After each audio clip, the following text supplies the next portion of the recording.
Does that work better for everybody? Okay, all right. All right, Commonwealth. Thank you, Your Honor. Good morning. Can you please state and spell your name for the record? Yes, it's Kimberly Springer, Kimberley Springer. Where do you work? At the Office of the Chief Medical Examiner in Boston, Massachusetts. And are you a medical examiner? I am. How long have you done that? 20 years. Can you describe for us your educational background? Yes, 4 years of college at Wellesley College in Wellesley, Massachusetts. 4 years of medical school at the Chicago Medical School in North Chicago, Illinois. 4 years of residency training in anatomic and clinical pathology, which is hospital-based pathology at the Brigham and Women's Hospital in Boston, Massachusetts. And 1 year of fellowship training in forensic pathology at the Office of the Chief Medical Examiner, which is where I now work. And throughout that 20 years at the medical examiner's office, have you conducted autopsies? I have. Approximately how many? Over 2,000. And have you testified in courts in the Commonwealth about these autopsies? I have. Can you explain to the jurors what is an autopsy? Yes, an autopsy is a tool by which we examine the whole body in an effort to determine cause of death. And it's comprised of two parts: an external examination, where we look for identifying characteristics such as height and weight, evidence of medical therapy, and evidence of trauma and disease. We may take evidence as appropriate, and then we turn to the internal examination, making surgical-like incisions and examining each of the internal organs, again looking for evidence of trauma and disease, and taking additional samples for other tests such as toxicology. Now, I want to direct your attention to January 29th, 2023. Did you perform an autopsy on Callan Clancy? I did. And when you performed this autopsy, did you follow the procedure you just described, where you did an external examination and then an internal examination? Yes. And can you tell us what your initial observations were of Callan when you started the external examination? Yes. So Callan had some therapeutic procedures in place, or therapeutic equipment in place, including a thermometer in the left nostril, a nasogastric tube in the right, an endotracheal tube down the throat, a Foley catheter draining urine, intravascular catheters in the right hand and right wrist, and an intravascular catheter in the left foot. There was some adhesive residue, possibly from other therapeutic procedures, as well on his chest. And there are additional needle marks that I saw on his body. In general, should I keep going? Or? Well, what were your general observations? In general, he was. We measured him at 26 inches long and 24 pounds. He had general edema, and those are the general. So when you were talking about therapeutic things, are those things that were done by a medical provider at a hospital or some such setting? Correct. Okay. And what do you mean when you say he had general edema? It means that he had his whole body had more fluid than one would expect in a person or an 8-month-old who had not been in the hospital. It's very common for someone coming from the hospital to have had been given fluids such that they have excess fluid and swelling. Did you make observations of any injuries or trauma to Callan? Yes. Okay. If we could have photo 9960. Hold on, let me just, members of the jury, I just want to give you, kind of revisit that instruction that I talked to you last week about. You may remember we talked about before they played that tape, all right? I just want to remind you that sometimes evidence is presented in a trial that creates emotional reactions. But as jurors who've taken an oath to follow the law, I'm instructing you, as I did last week, you must separate any emotional reaction on your part from the informational value and the weight from the evidence. You must not be influenced in any way by the unpleasant nature of the photographs and testimony that you're going to hear this morning or throughout the whole trial as well. So you must find the facts, in this case, based only on the evidence. But you can't find those facts or base those facts on sympathy, anger, passion, prejudice, or pity against either side. So I appreciate that. I just kind of wanted to remind you of that. And with that, come on. Thank you, Your Honor. So photo 9960. Is that on the screen, Doctor? Not yet. Yes. Can you do this here? Okay, thank you. If you could just describe for us what we're seeing here in this photo. So this is a photograph of Callan at the time of autopsy, and I'm showing a ruler underneath his neck, where above which you can see abrasions, and you can also see some needle marks that I mentioned from therapeutic procedures on his arm. I'm sorry, if you could use the tool, pressing the top button there just to highlight the area you're talking about, the abrasions on the neck. Right here on his right side of his neck, and then in the middle of the neck, and on the left side of the neck. And if we could now have photograph 663. If you could tell us what we're seeing here in this photograph, Doctor. This is another photograph showing a bit more closely, again, the abrasions of the neck. There's one on the front of the neck, the shorter one that's about half an inch long by 1/16 inch. For those more familiar with the metric system, a centimeter is 2.5 centimeters is about an inch. A 1/16 of an inch is about 1.5 millimeters. So this is half an inch by 1/16 inch. And then on the right here, this is about 1.5 inches by a 16th inch. And then showing 9952. May I go back to that for 1 second? Go back. Could we go back to that photo, please? 9960. I'm sorry, 663. I just want to point out between the ruler and the abrasions, you can see a paler line. That's a normal infant neck fold. That's not a injury. Thank you. And 9952, please. If you could just point out for us here the injuries of significance to you.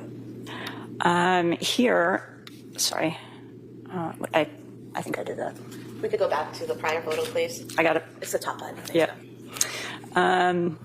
Okay, so these again are the abrasions on the left side of his neck, and there's the one on the front of his neck. In addition, on the left side of his forehead is a 3/16 inch by 1/16 inch abrasion, and I think you can also begin to see petechial hemorrhages, which are dot-like hemorrhages underneath the skin on the face. And what are petechial hemorrhages? Petechial hemorrhages occur when there is rupture of the small blood vessels underneath the skin surface, and they are from an overpressure of the small blood vessels such as capillaries or venules, and blood escapes out and makes a dot-like hemorrhage. We could have photo 9954. If you could explain for us what we're seeing in this photograph, please. In this photograph is Callan's right side, also showing the back of his neck. So that abrasion that could be seen in the first photo, showing the front of his neck, that abrasion continues along about 3 inches in all toward the right posterior back of the neck. And if we could have photo 9955, please. Is this a close-up photograph of what you just described? Yes, I can show that right here. Thank you. Could we have photo 636, please? And if you could describe for us what you see here in this photo, Doc. First, the abrasion is in poor focus, but it's in the picture on the left side of the photograph.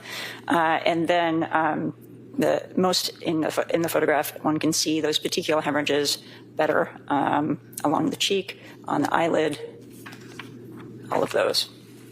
We could have photo 654, please. Can you describe what we're seeing in this photograph, Doctor? Yes, it's an abrasion near the hairline on the right side of the forehead, and that is up here. That is about 3/8 by 1/8 inch. And then photo 656, please. Can you describe what we're seeing in this photo here, Doctor? This is looking at the top of Callan's head, and on the top right part of his head, toward the front, near the forehead, is a 1/8 by 1/16 inch abrasion. And then photo 657, please. You can describe what we're seeing here, Doctor? This is the abrasion on the left side of his forehead with a ruler this time. In addition, the petechiae are also in pretty good focus on this. And then photograph 9916. If you can describe for us what we're seeing in this photograph, please. So these are some of the, I forgot to mention at the very beginning, there's a intravascular catheter in the right groin. This is Callan before we took off his medical therapy, and it shows some of the needle marks that he had. So on this is his right lower extremity. This is a look of an intraosseous catheter attempt with a central puncture mark and a round abrasion around it. And then here's the right groin line and the left foot line. And if we could have photograph 9917. Are we seeing the same thing here on the left leg, those same IO attempt marks? Exactly, yes. Thank you.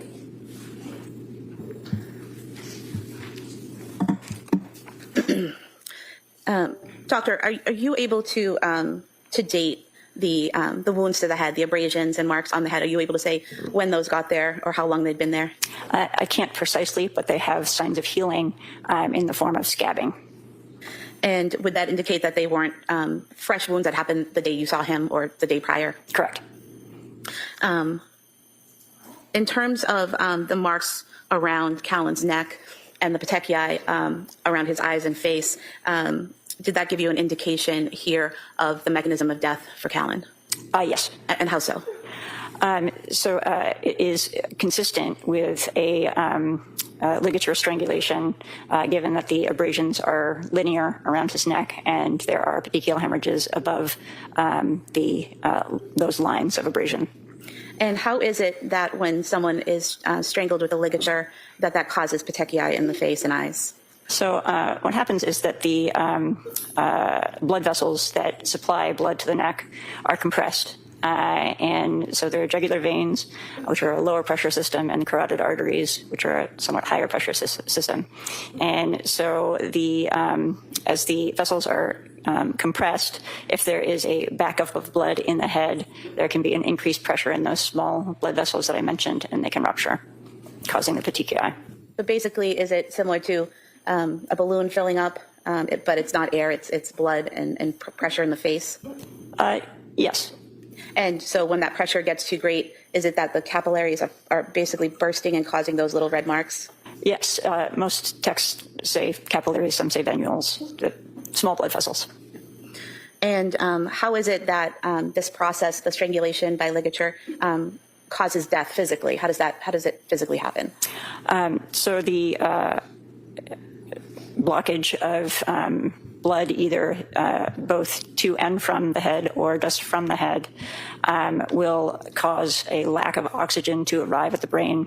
And there can be an element of airway compression as well, such that the lungs can't oxygenate properly.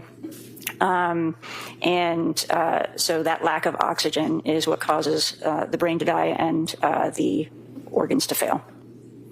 And based on your examination of Callan, did you come to a determination based on your training and experience to a reasonable degree of medical certainty as to the cause of his death? Yes. And what was that? Complications of mechanical asphyxia. And why is it complications of mechanical asphyxia instead of just the asphyxia itself? Because he was resuscitated, and so his heart began to beat again.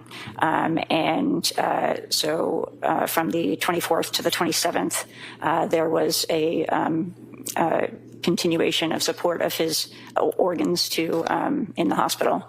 And so if he had a stopped heart at the scene, and in that case, I would have just said mechanical asphyxia. But since there was a 3-day hospital stay, I said complications of mechanical asphyxia. So the word complications doesn't mean that something happened at the hospital to cause his death. It's just that the strangulation caused his death, but he didn't die for a few days. Correct. Commonwealth would move to submit the autopsy photos as the next exhibit. Same objection. Same objection. They may be admitted.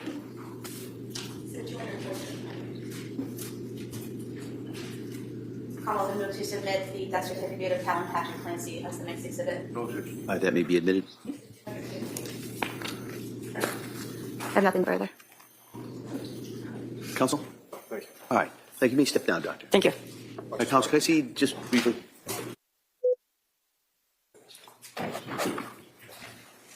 Good morning. You stop right there, raise your right hand to the front. Good morning. Do you solemnly swear that the testimony in your legislative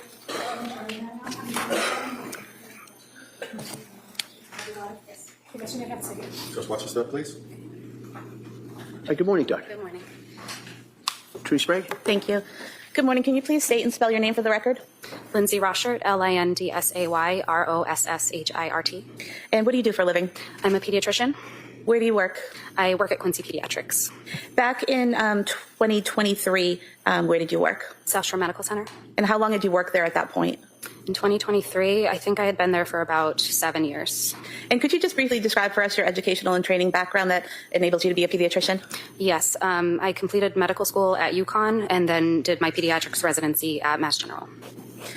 And when you were working at the South Shore practice in 2023, were you assigned as a pediatrician for the Clancy family? Yes. And how long had you been their pediatrician? I'm sorry, how long had can you repeat that question? How long had you been the family pediatrician for the Clancys? I believe I started seeing them around 2019. And in the practice that you were in at that time, was it just yourself or were there other doctors and nurse practitioners and staff that would treat and see patients? It was a somewhat large group. And so would you always be the one treating the Clancy children, or would some of your associates sometimes see the children? I did all the checkups, but if there was a sickness and I wasn't there that day, they would be seen by another provider. And by checkup, are you referring to a physical or well visit? Yes. And then if, for example, one of the children were ill and the family called to make an appointment, they would see who's available? Yes, they would always check my schedule first, but often have to see someone else. And would you have access to their records as their lead pediatrician to review if they came in for a sick visit or something like that to keep yourself updated? Yeah, often at the time of the checkup is when we will go back and see what visits they've had since the last time we saw them. This time I'd move to submit the pediatric records from South Shore Medical Center for Cora, Dawson, and Clancy. Any objection? And Callan. That may be admitted. Thank you. So 260.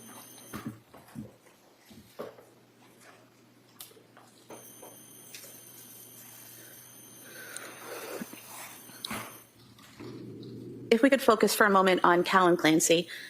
He was born in May of 2022, correct? That sounds right, yes. And you were his pediatrician from the time he was born? Yes. While you were his pediatrician, did his mother, Lindsay Clancy, ever talk to you about Callan having issues taking a bottle? Not that I can remember. Was there anything out of the ordinary health-wise with Callan? No. Was there any issues, or were there any issues with him meeting his milestones? No. What about Dawson Clancy? Did he have any health issues or concerns that you were aware of? If I recall correctly from the notes, I think just a peanut allergy, if I remember, but otherwise he was healthy. And Cora Clancy, did she have any medical issues? I think asthma, that was pretty well controlled, but she was also healthy. Now, in your role as a pediatrician, are you aware of postpartum issues, and are there certain things that you look for in new moms when you're treating babies? Yes, we're certainly aware of it, and we try to look for any kind of outward signs at some of the initial newborn visits. Do you want me to elaborate? Yes, on please. that? So, for example, things we might look for would be if a mom is kind of has a flat affect, or not really making eye contact, or tearful, or having trouble bonding with the baby. And if there are those issues that you see, do you document them in the medical records? Yes. And what do you do in terms of treatment or care when you see those things? Yes, so since we're obviously caring for the child, we are not really able to diagnose or manage anything for the mom, but we do try to connect her with resources, whether Massachusetts has some postpartum resources, or often we'll refer to have her try to contact her OB. When you were interacting with Lindsay Clancy, when you were treating her 3 children, did you ever see the need to refer her for any of those services? No. And did you ever see any of those visible signs that you talked about, the flat affect or anything like that, when you were interacting with her? I don't remember anything like that, no. Now, I want to ask you about some of the things that are in the medical record that the jurors will see, so that you can just kind of explain what they'll be looking at. Showing you a record here from January 18th, 2023.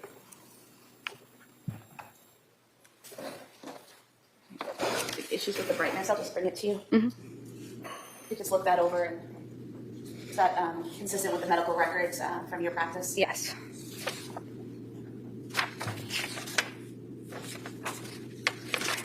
Thank you. And so For example, with this visit, Callan Clancy, 7-month-old male, here with mom for bilateral ear pulling and fussiness.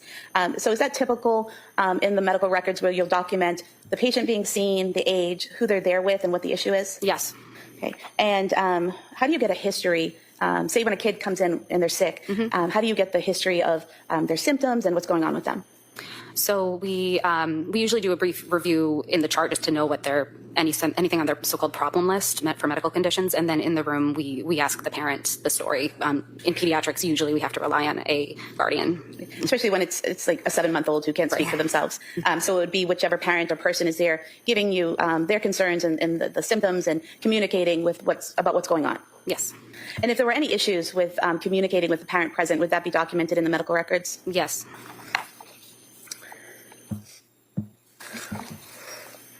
And you saw Cora Clancy on January 24th, 2023 for a physical, correct? Yes. And as you stated earlier, prior to seeing her for the physical, did you look over her chart to see if she had been in recently with any illnesses or anything like that? Yes, I would have done that.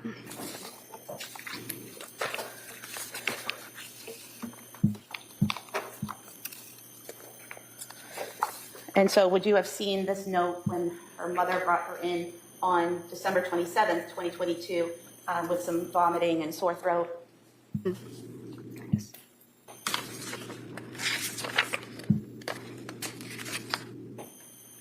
Yes.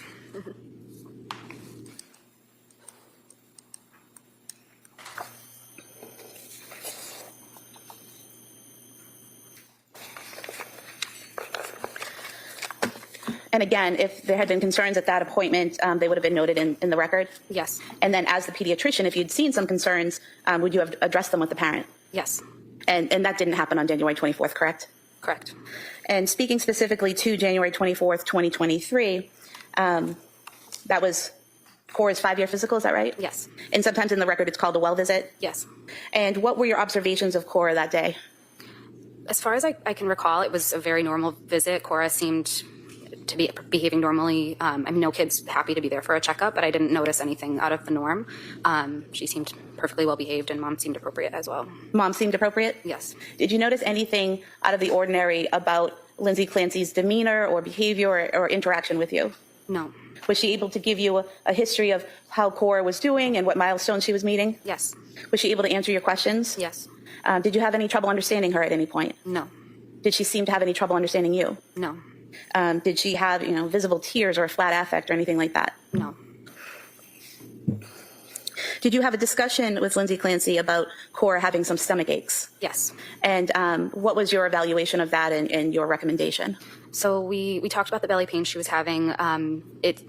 From what I could tell, I thought constipation might be possible. It's something we see a lot in kids. So I had suggested we try Miralax, which is a common stool softener we use, and wanted her to see me within 2 weeks if Cora wasn't feeling better. Okay.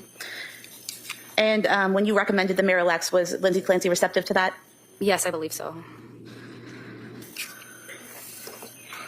I have no further questions. Thank you.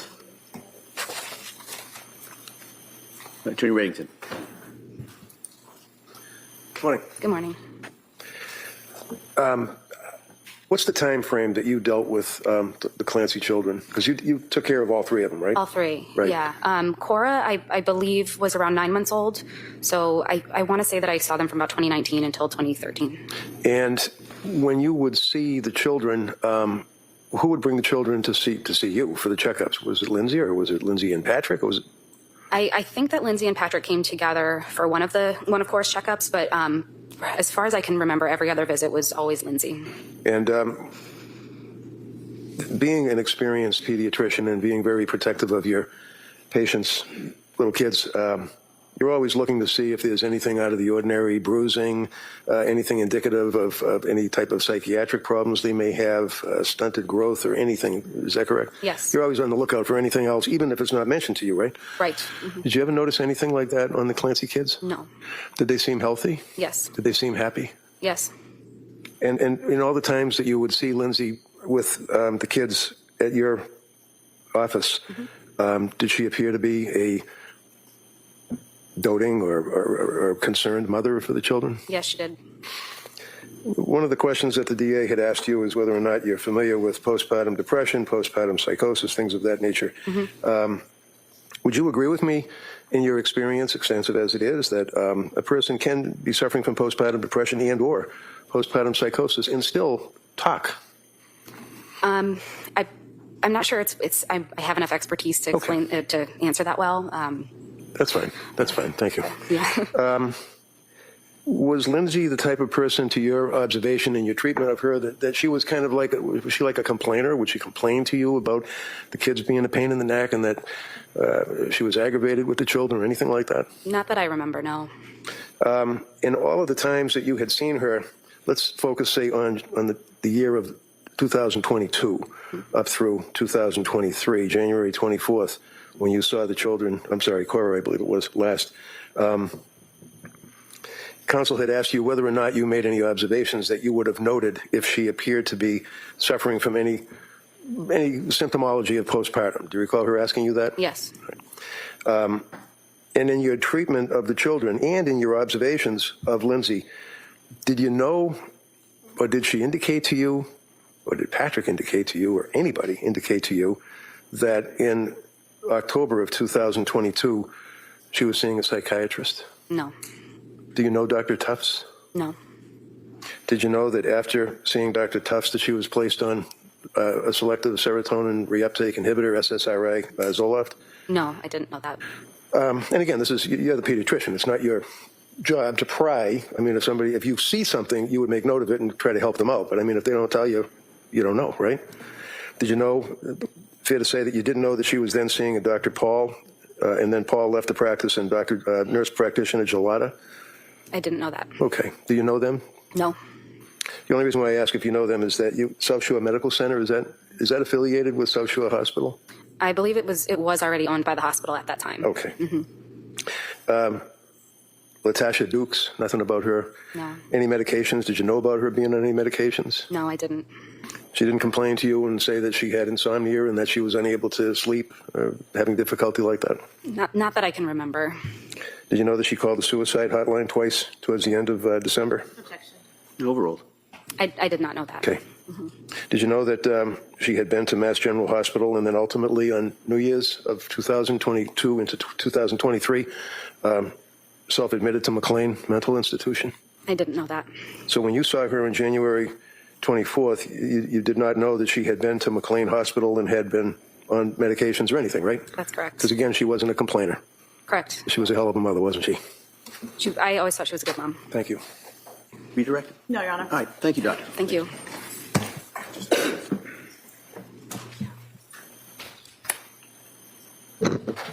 I'm going to call Susan Freon.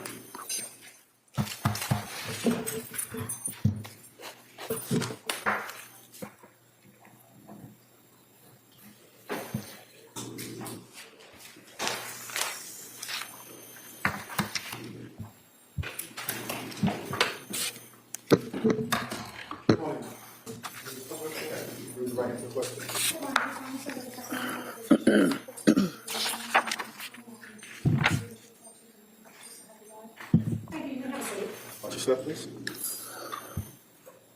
Morning. Morning. All right. I'm going to ask you to keep your voice up and speak into that microphone. All right. Attorney Sprague, please. Thank you. Can you please state and spell your name for the record? Susan Freone, SUSAN, And your date of birth? 11/26/82. Where do you work? Learning Sprouts, And how long have you been working at Learning Sprouts? almost 6 years. What is Learning Sprouts? Preschool, daycare. What age range of kids attend Learning Sprouts? 15 months to about 5 years.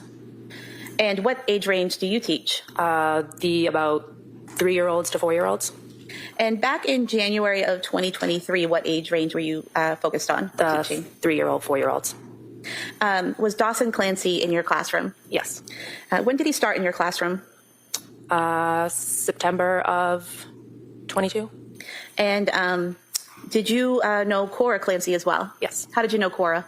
Most of the teachers help out in all the classrooms, so we get to know all the children. And did you teach Dawson from September of 2022 until you went on maternity leave later on in 2022? Yes. Do you remember what month that was in that you went on leave? November. Prior to going on leave, so from September to November of 2022, were there any issues with Dawson? He started having harder drop-offs around mid-October, I would say. Is that typical for that age, or was that something unusual? Sometimes, yes. It was a little not typical for Dawson. So prior to that, he was fine at drop-offs, and then sometime in October, drop-offs became a little harder for him? Yes. And did that resolve over time? Sometimes he would have better drop-offs, other times. But then I went on leave, so. And after you went on leave, sometime after Thanksgiving of 2022, did you see Lindsay Clancy, Dawson's mother? Don't really remember. I think I did. Do you recall having a conversation with Lindsay where she asked you how your baby was and how you were doing? Yes, we did have a conversation at some point because I was still bringing my oldest daughter to school every day. Okay. And so you had your child in November, and then this conversation is sometime either around or after Thanksgiving? Yes. And when you had this conversation and interaction with Lindsay Clancy, was that at the school? Yes. And how was her demeanor? Fine. Was it any different than any other time you had seen her? No. Did she appear to understand you? Yes. Did you have any trouble understanding her? No. Did you have any concerns about her at that time? No.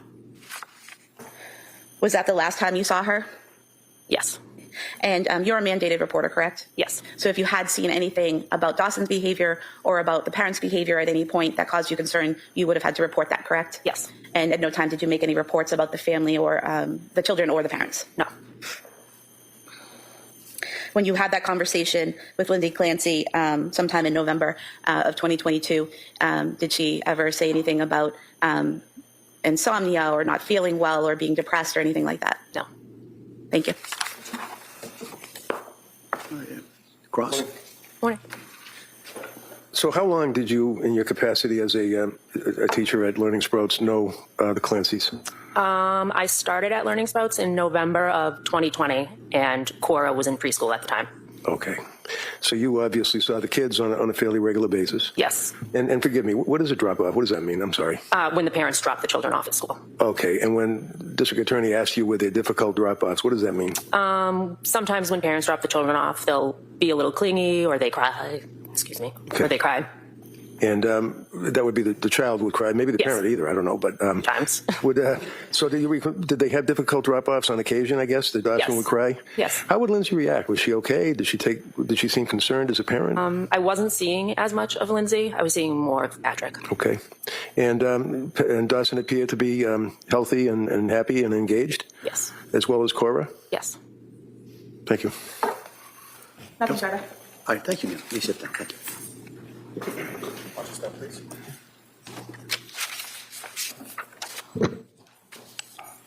Commonwealth would call Susan Bertolo as a next witness, please.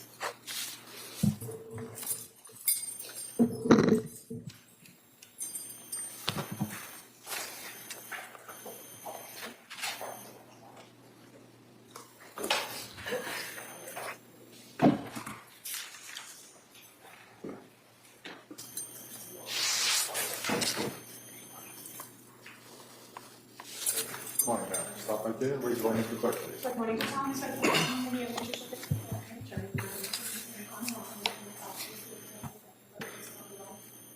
Listen, please. Watch your step, please. Good morning. Good morning. All right, I'm going to ask you to speak into that microphone. Okay. All right? And keep your voice up so everybody can hear you. Okay. All right. Come up. Thank you. Good morning. Could you please tell the jurors your first and last name? Susan Bertolo. And if you could just speak as loud as you can into that microphone, okay? Yep. Can you spell your last name for the record? Bertolo. And what city or town do you live in? Plymouth, Massachusetts. And where do you work? Leaping Frogs Preschool. Prior to working at Leaping Frogs, did you work at another preschool? Yes. Where was that? Learning Sprouts in Duxbury. And how long had you been with Learning Sprouts? 4 years. Did you teach a particular age group at that preschool? Yes, I taught the older preschool group. Okay. And at Learning Sprouts, are the classes kind of divided up in some way? They're divided by age, like toddlers, younger preschool, older preschool. And is there a particular label to the rooms that they're in? Are they referred to in a particular way? Yes, we were sunflowers. So your group, the 3 to 5 year olds, is the Sunflower group. Yes. And can you tell us a little bit about how the day is broken up for kids in the Sunflower group? Sure. So some children came in early at 8, and then the rest of the kids came in at 9:15, and then some were half day and some were full day. And as far as, excuse me, your role with the kids in the Sunflower Room, you primarily interacted with them in the mornings, correct? Correct. And when the kids get dropped off, is it fair to say the bulk of the kids get dropped off around 9? Yes. And does that happen kind of like in a wave where parents drop off and they're kind of taken into the room as a group? Yes. So the way our classroom was set up, we met them. They were dropped off to us at the door, and then we brought them into our classroom. And they stayed with you in that classroom throughout the morning, correct? Yes. And the kids who stayed for the afternoon, did they stay with you in the Sunflower Room or did they go someplace else? No, they did not stay with us. We closed up our room, and our kids, the majority of our kids, we had a couple went over to the Sweet Pea Room, which was across the hall. And so are you familiar with Cora Clancy, or were you familiar with Cora? Yes. And was she in the Sunflower Room with you? Yes, she was. Drawing your attention to September of 2022, what was her schedule, if you can recall? I believe she was scheduled. I don't remember the days. I think she came 3 days. Okay, and for the 3 days that she came, do you remember if she was just in the morning group, or were there any days that she eventually did an afternoon? So in the beginning of the year, she was 3 days and then went full day. And then towards the end of her time in our room, she did one afternoon, I believe. No, I'm sorry, one half day. Okay, so fair to say you then interacted with her at least 3 days. Yes. In the morning, and then she went to the Sweet Pea Room in the afternoon? Yes. And who was the teacher in the Sweet Pea Room? Stephanie. Would you be present when Cora was dropped off in the morning? Myself or my coworker, Karen. We took turns. And fair to say there were always the two of you assigned to one room with the number of kids in the class? Correct. Now, as far as drop-offs for Cora, did you have the opportunity to interact with parents at drop-off? Briefly. And for Cora, who used to drop her off? Both parents dropped off, Pat and Lindsay. Did you see one parent more than the other? I recall seeing Pat more, but we took turns, so we didn't really ask each other who dropped off. When you say we took turns, you mean yourself and Karen? Karen, correct. Now, with the limited interaction at drop-off, did you have opportunities to interact in other ways with parents? Yes. And how did you interact with parents in other ways? Email, or typically our class dojo, which is an app for the class. And that's something that can be done on the phone or a computer? Correct. And were the Clancys, meaning Patrick and Lindsay, fairly active or responsive to the dojo app? Yes. And do you know or do you recall who would be more responsive? Lindsay. How was Cora as a preschool student? Amazing. She was wonderful. Was she, in your opinion, ready for kindergarten? Yes. I'm going to draw your attention to January 23rd of 2023. Do you remember Cora coming that day? Yep. And do you recall who dropped her off? I do not.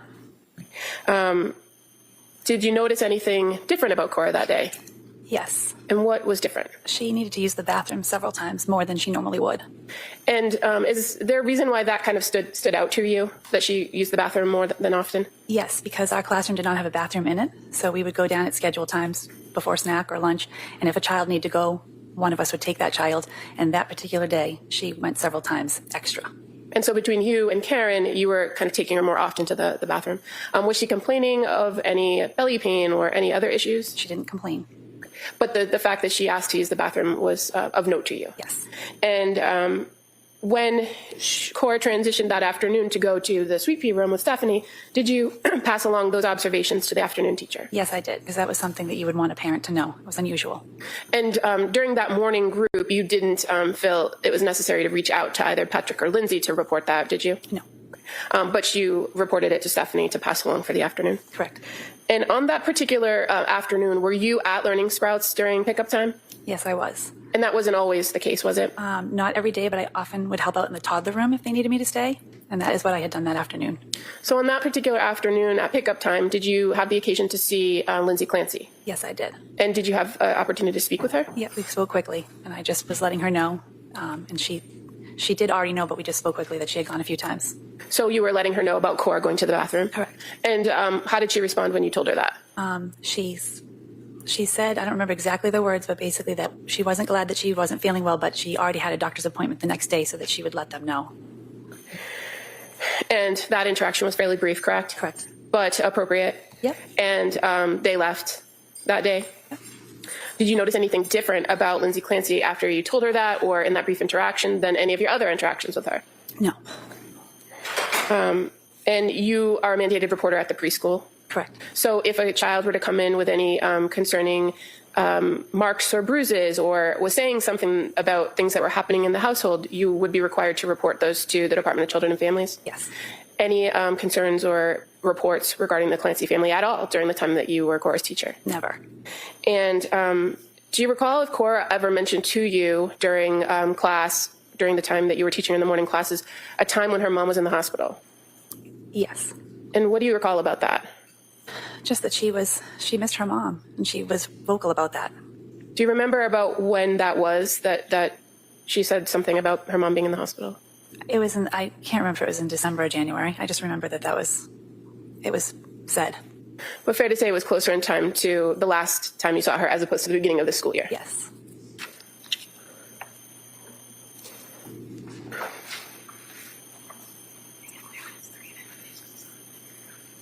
Just to briefly go back to Cora's schedule, I know you say you can't remember exactly which days she came, but by January of 2023, Cora was coming for 3 full days and 1 half day, correct? Yes. Okay.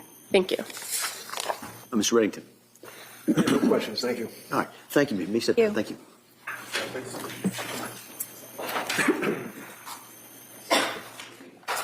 The Commonwealth would call Stephanie Williams as its next witness, please.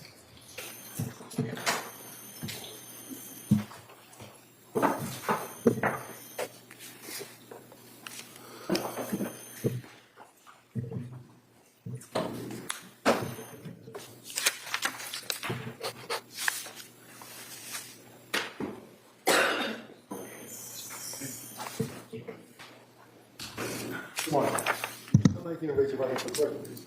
Good morning. Do you solemnly swear that the testimony you give and that you shall give to the court, the testimony that you will come to the court and the defendant, shall be the truth, the whole truth, and nothing but the truth? Thank you, ma'am. You may have a seat. Watch your step, please. Hey, good morning. Morning. I'm going to ask you to speak into that microphone. Keep your Okay. voice up. Pull that down a little Yes. bit for you. That's it. All right. Counsel. Thank you. Good morning. Good morning. Could you please tell the jurors your first and last name? Stephanie Williams? And Williams, that's just common spelling. Yes. What city or town do you live in? I live in Sagamore Beach. And what do you do for work? I'm a pre-K teacher And where do you work? at Learning Sprouts Children's Center And where is that located? in Duxbury. And how long have you worked for Learning Sprouts? About 6.5 years. What age group do you teach? I generally teach the pre-K children, the 4-year-olds that are going to be turning 5 and going to kindergarten. And at the Learning Sprouts preschool, fair to say that the different rooms are given a name? Yes.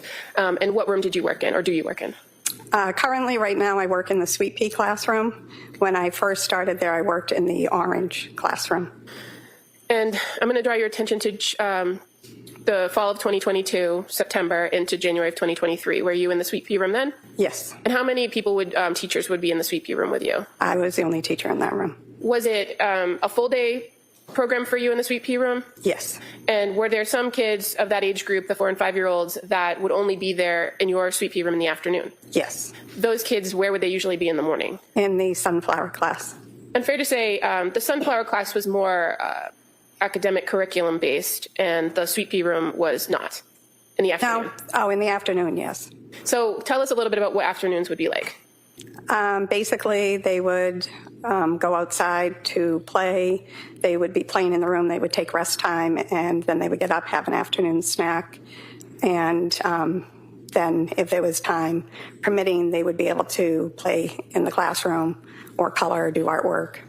And generally, the afternoon kids in the Sweet Pea room, they'd go until 4, right? Yes. And that was the time for pickup for most of the kids? Yes, that's when we close at 4 o'clock. Okay. Did you know Cora Clancy? Yes, I did. And how did you know her? I was Cora's teacher when I first started at Learning Sprouts when she was 3. And then she came into my classroom in the afternoons from September to January. So from September of 2022, when she's still 4, into January of 2023, after she had turned 5, she Yes. would come 3 afternoons into your classroom? It was first 3, then it switched to 4 afternoons. Now, when she would come to your classroom in the afternoon, what would she be coming into? Is it snack time, nap time, rest time? Usually it would be getting ready for rest.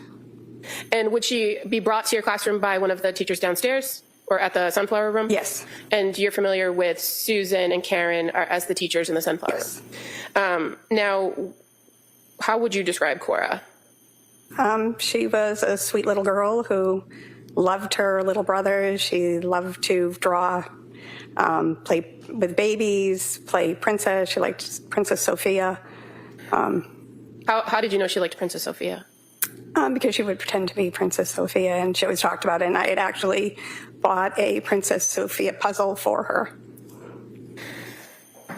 Now, I'm going to draw your attention to January of 2023, more specifically the 23rd. Did Cora come to your classroom that afternoon? Yes, she did. And did you observe anything different about her? She hadn't been feeling well, and the teachers from the Sunflower class had told me that she wasn't feeling that well. Did you observe that of her as well? Well, she did nap, and then she, when all the other children were getting up and getting ready to leave, for the day, she was reluctant to get up off her cot and was still there when her mother came to get her. Did Cora say anything to you why she wasn't feeling well? If she just did? I think she just said her tummy hurt. Okay. And so you just kind of let her rest for the afternoon. And so, who picked her up that day? Lindsay. And so, normally in pickup, does a parent come to the classroom to pick up the child? They usually come to the door, and we send the child out. And that would just be the door of the classroom, not the building? Because I had a door that led outside. Okay. So on this particular afternoon, Lindsay Clancy came to pick Cora up at the door. And so what, if anything, did you tell Lindsay? I told her that Cora had napped, and she had said she wasn't feeling well, that the other teachers had told me that she hadn't been feeling well, and that she was still laying on her cot. And what did Lindsay say or do after you told her that? She came into the classroom and picked her up off the cot and said, "Oh, baby, come on, let's go get Dawson and we'll go home." And so at that moment, when she came to the classroom, she hadn't already picked Dawson up? No, she went upstairs to pick Dawson up. And when she came into the classroom and told you that and picked up Cora, did you notice anything different about her than any of the other times you had interacted with her? No. In any of the time that you had interacted with Lindsay Clancy from September of 2022 to January 23rd of 2023, did you notice anything different about her? No, she was just a very loving mother who cared about her children. And did she share anything with you about her family or about anything that was going on in her household at that time? No. And you, as a preschool teacher, are a mandated reporter, correct? Yes, I am. So if you were to observe something either on the child or from what the child said or behavior of a parent, you would be required to report that? Yes, I would. And as far as the Clancy family went, you didn't notice anything and you didn't report anything, did you? No. Thank you. All right. Mr. Reddington. Thank you very much. All right. Thank you, ma'am. May step down. Thank you. Watch your step.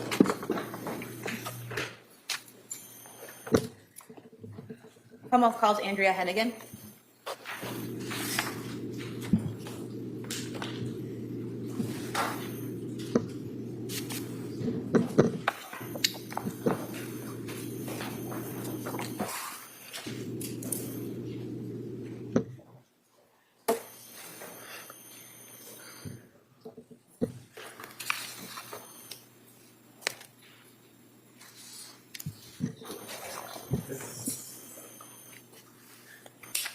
Good morning. Can you start right here? Raise your right hand to the clerk, please. Sorry, just on the side of the testimony.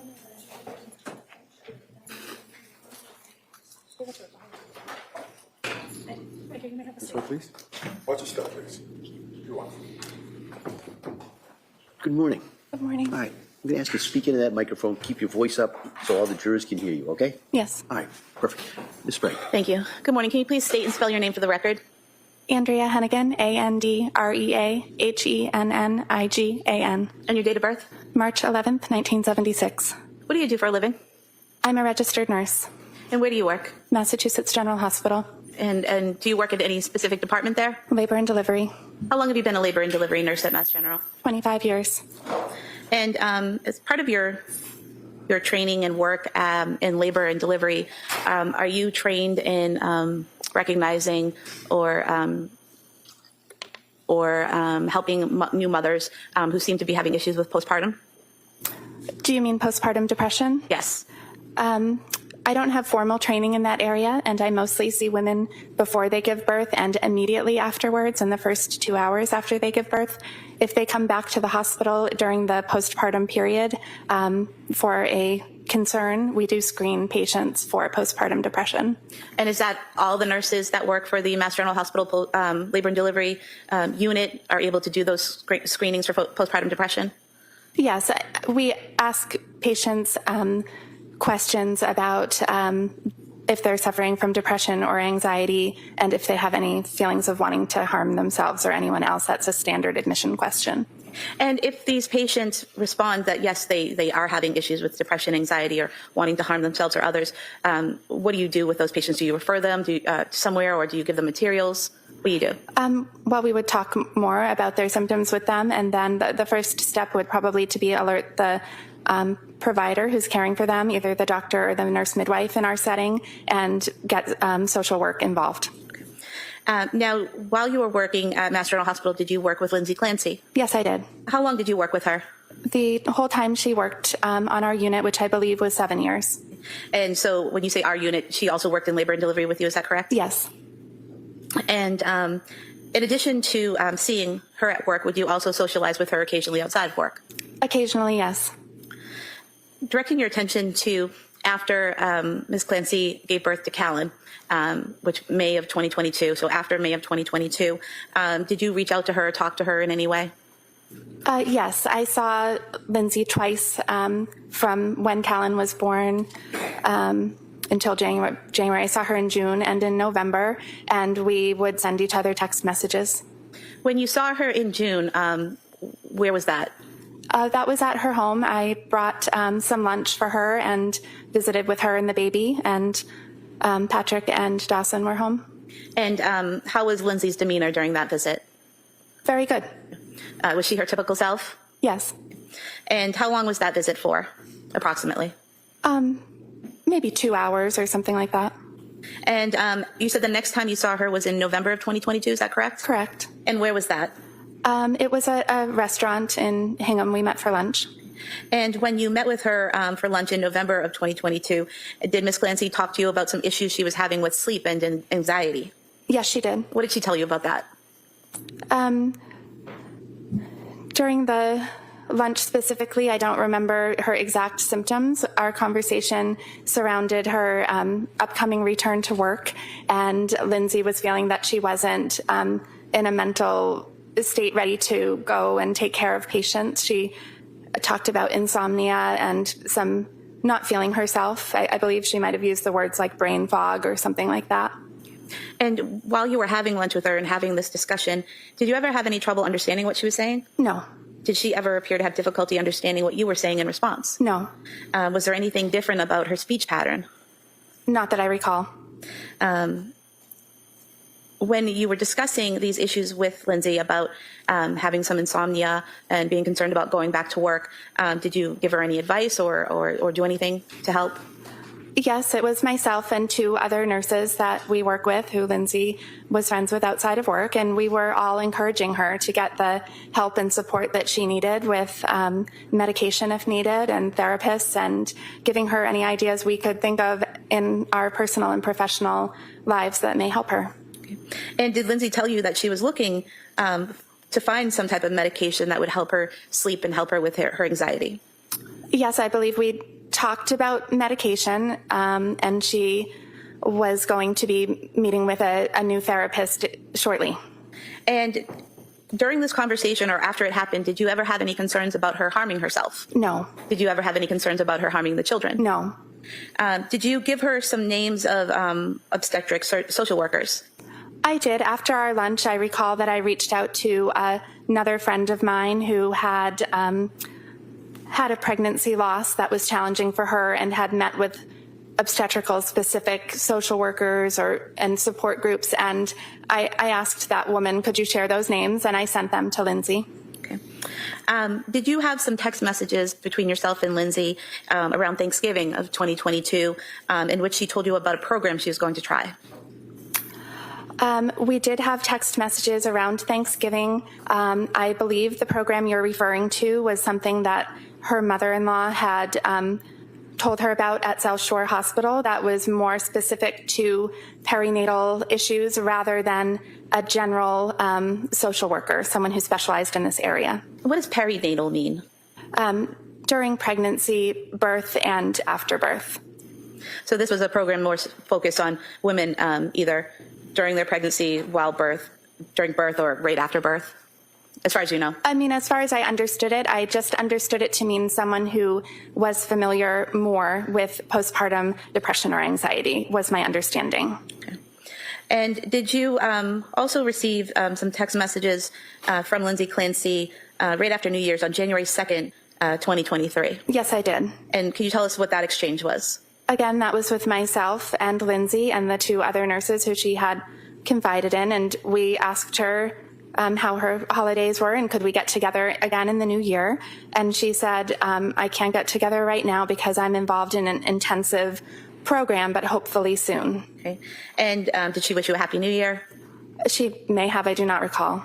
And did she tell you that she was in fact at that time at McLean Hospital, or did she just leave it more vague that it was just an intense program? I believe it was an intense program. I did not know the name of the facility at that time. Did you at that time know that she was currently at a hospital? I don't recall what I knew then versus what I know now. Did you also speak with Lindsay on January 23rd, 2023? I did not speak to Lindsay. I sent her a text message on January 23rd. And what did you say in your text message? I'm paraphrasing, but I believe I said, hi, I've been thinking of you, wondering if you're still in the daily program, I believe I said. So maybe I didn't realize it was inpatient. And she responded. And what was her response? Again, I'm paraphrasing, but she said something like, I'm no longer in the program. I'm continuing to work with my psychiatrists to find the right medication that will allow me to sleep at night but still function during the day. I've had a lot of bad or negative side effects from the medication, so I've had to come off of them and go on new ones, and it's been very difficult. Okay. Or has taken a long time or something like that. Okay. And after those text messages that were exchanged on the 23rd, did you have any concerns that she was going to harm herself? No. The tone of the text messages, were they more positive and hopeful that things were going to work out on the right medications? I don't know that they were more positive than previous times. I believe that Lindsay was always hopeful that she would get the care that she was seeking, so I don't know that the tone was different that day. But it wasn't a negative tone, it was that same kind of hopeful tone? Yes, as far as I remember. Okay. Thank you. Thank you. Attorney Reddington. Morning. Good morning. So even during the, let's say, the difficult times that she had, she was always trying to be hopeful and always tried to have a positive outlook on her health. That was my impression, yes. And you obviously are a good friend. Yes, I believe so. And you've known her for what, 7 years? 9 years now, right? Yes, I believe since 2015, if that's when she began working at Mass General. Right. So she was like a 24-year-old kid when she first started there, right? Yes. And you basically knew her right out of nursing school, all the way up through yes. until she finally had the last baby, right? Mm-hmm. Can you tell us, what was her work ethic? Was she a good nurse? Was she a caring nurse? Tell us what your observations were. Granted that you're a friend and you might be biased, but tell us what you thought. Yes. Lindsay loved being a nurse and was excellent at it. It was a second degree for her to go to nursing school. And you could tell with Lindsay it was more of a calling that she really cared so deeply, specifically about caring for pregnant women and women giving birth. She was very attentive to all of her patients' needs. She was very smart, and mostly she was incredibly nurturing and caring. Thank you. And during the period of time in the fall of 2022 up through Thanksgiving of 22 and then into 23, you obviously, as a good friend, stayed in close contact with her, texting, seeing her, dinner, lunches, and everything, right? Yes. And then when you and some of the other nurses would go to a lunch, for example, if I understand correctly, on one of the luncheons that you had in the fall of 22, she was telling or sharing with you the fact that she was going through a difficult period. Yes. Told you that she was not in a good mental state, that she had a lot of insomnia, and she even described it as brain fog, right? Yes, I believe so.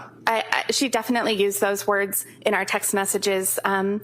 as the fall progressed, but I believe she used those words during the lunch. She definitely said that she was in a difficult mental place and didn't think she'd be able to go back to work. And she told you that she was actually actively treating with medical personnel. Did she say a psychiatrist, psychologist, or just seeing doctors, or what did she say? Yes, she talked about therapists. She talked about going on medication. At some point in that month of November, she said she had even gone to the emergency department. Did she tell you that she was having negative side effects with the medication that she had been prescribed by these doctors? She did. She did not elaborate on the side effects, but she did say that multiple times. So as close as you were for all those years working together, and you guys worked together through the COVID too, right? Yes. Is that a bonding experience for nurses? Yes. During that period of time, did you ever observe her? Was she a complainer? Like, would she come and complain to you, or was she pretty much private, but would share her opinions of what was happening inside of her with you? She was not a complainer about work or home or anything, but we were friends, and she did share more personal details with me. And when she was working, would you guys be working on the night shift, or would you work in the afternoon? Or the night shift. Night shift. Mm-hmm. So did you ever see her go on her phone and access cameras to see what was going on at home with the babies or anything like that? Yes. Is that something that she would do on a regular basis, staying in touch with the family and looking at the cameras? Yes. Did she ever tell you why she was doing that? Not specifically. Okay. She, to your appearance or to your observation, appeared to be very concerned about her kids, right? Yes. Did you ever hear her complain that she wanted to leave behind the life that she had and basically move on, something better? Oh, no. Lindsay, from the time I met her as a young woman, very much desired to be a mother and have a family. And she did share with you that her mother-in-law actually referred her to somebody for some help as well, correct? Yes. In the holiday period, you guys stayed in touch again. You were texting her, and that's when she was, now we know she was in McLean Hospital, but she told you she was in an intensive program, right? Correct. In other words, she didn't say, I can't go to lunch with you guys because I'm in a mental hospital. She basically said, I'm treating my problems. Correct. To your years of dealing with Lindsay and seeing her with her kids and her family, what's your opinion of her as a mother? Lindsay was a very loving, caring mother. This is exactly what she wanted to have. She wanted a big family. She was happy to have her children close in age. Thank you. Thank you. The redirect? No, Your Honor. All right. Thank you, ma'am. Thank you. Why just that, please?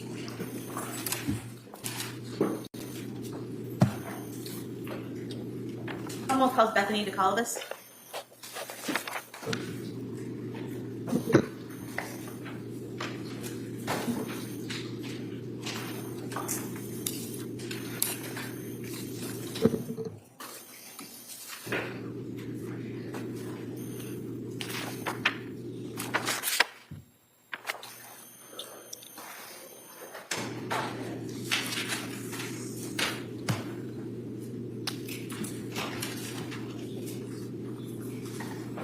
Good morning, ma'am. Stop right there and raise your right hand for the clerk, please. Good morning. Do you solemnly swear that the testimony in the evidence you shall give to the court, during the matter now, will come along with the flash of the truth, the whole truth. Good evening, have a seat. Watch your step, please. All right. Good morning. Good morning. Counsel? Thank you. Can you please state and spell your name for the record?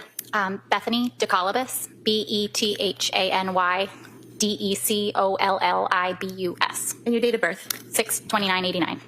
What do you do for work? I'm a licensed marriage and family therapist. And do you have your own practice? I do have a private practice. How long have you been in this line of work? I've had the private practice for about 6 years, but I've been licensed for close to 12.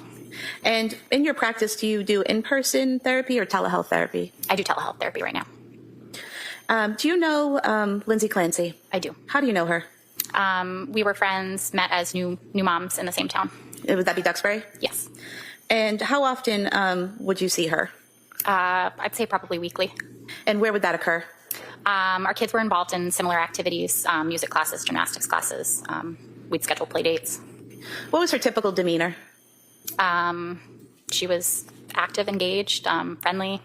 Did you ever notice any distinctive changes in her rate of speech or the way she spoke? No. Did you ever see any extreme changes in energy or weird behavior? No changes in weird behavior, but I did notice that she appeared more tired. I'm sorry, I didn't hear that. Could you repeat that? You could state that again. Oh, I was answering the second part of your question. I didn't notice any changes in behavior, but I did notice her appearing more tired over time. And was that after she had Callan or before that? Afterwards. And how often would you see her after she had Callan? Weekly. So still going to the same types of places where you would run into her and engage with her. Is that correct? Yes. And other than seeming more tired, was there any other change in her demeanor or personality or behavior? No. Did she tell you during that time that she was having trouble sleeping? Yes. And did she give you any specifics on that?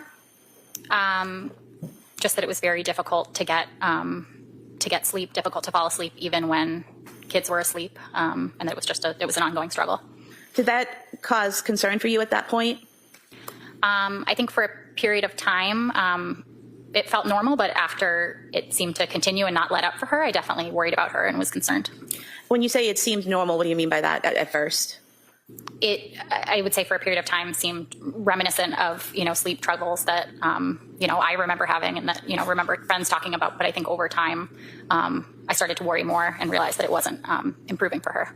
And what you're talking about, is it, typically after having a baby, new moms are tired from, late night feedings and changings and all of that? Yes. And then with Lindsay, she stayed tired? Yes. Okay. Did she talk to you about seeking out help from doctors? She did. And did she talk to you about seeking out medication to help? Yes. And do you recall any specifics about those conversations, about what types of doctors or what types of medication she was seeking? I don't know about the different types of doctors or the types of medications. Did you ever talk to her and she relayed that she was looking to find a therapist? Yes. And do you know if she ever found a therapist? At some point, it did sound like she had found a provider to work with. Being a therapist yourself, did you ever offer to give some referrals or anything like that, or did she ask for any? I can't remember. And you said that she continued to appear tired, correct? Yes. But other than appearing tired, as the weeks went by, did you observe her having any problem interacting with people or doing the typical behaviors that you would do at the events you would usually see her at? No. Did she appear to have any trouble doing day-to-day tasks or interacting with anyone? Not that I saw. Did she ever tell you that she was depressed or suicidal? No. Did she ever tell you that she had thoughts of harming anyone else? No. Did her physical appearance change in any way? Not that I noticed.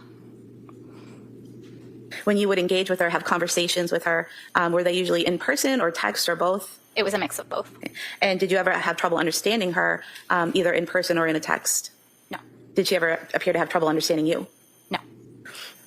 At some point in time, did you have dinner with Lindsay and a woman named Erin Renault sometime in November? Yes. And was that something that the three of you typically did? Yes. How often would you do that? Probably once every couple of months. Was this the first time you'd done that since Callan was born? I can't remember. Okay. And what was Lindsay's demeanor during that dinner? She was engaged in conversation with us. Do you recall saying previously that she seemed normal? No. You don't recall saying that? Not specifically, no. What about her speech pattern? Was there anything different about her speech pattern? No. What did you guys talk about during that dinner? I remember catching up as we usually did, giving each other updates on, what our kids had been up to, what our families had been up to. And I also made it a point to check in with her about how her sleep was and how she had been feeling lately. And did she give you responses to those questions? She did. Did they make sense? The responses made sense. Yeah. What was the tone of this conversation? I'm not sure how to answer that question. Well, when you're asking her about how things are going with her sleep and other things, and she's responding, does she seem negative and depressed about things? Does she seem hopeful about things? Like, what's the tone? It was a serious conversation. I was concerned and wanted to check in. It had sounded like she had been able to connect with some providers, and I would say at that point, I remember her expressing feeling hopeful about the possibility that things could start to get better.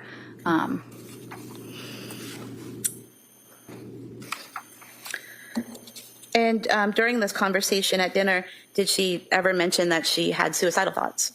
No. Did she ever mention that she had homicidal thoughts? No. Did she ever tell you that she was hearing voices? No. Did she ever tell you that she was having intrusive thoughts of her own? No.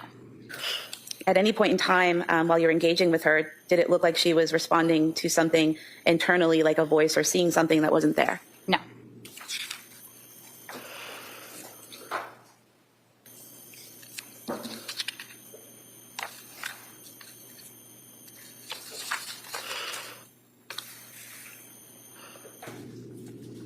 Other than having an issue with sleep, did she mention any other issues that she was having?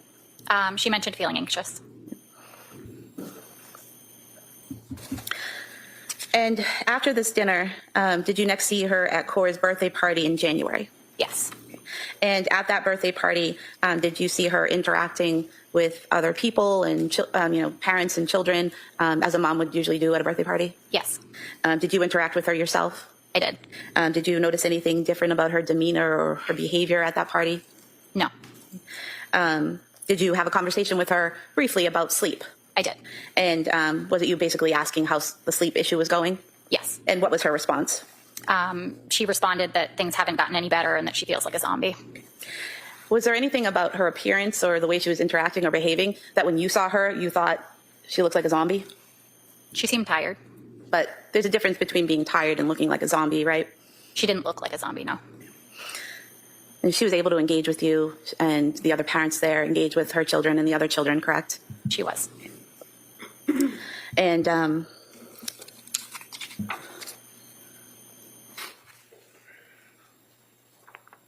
you recall stating previously that at the party she seemed fine? And no, not specifically. Page 11. Have you look at page 11 and bottom line 24, and then to the top of page 12.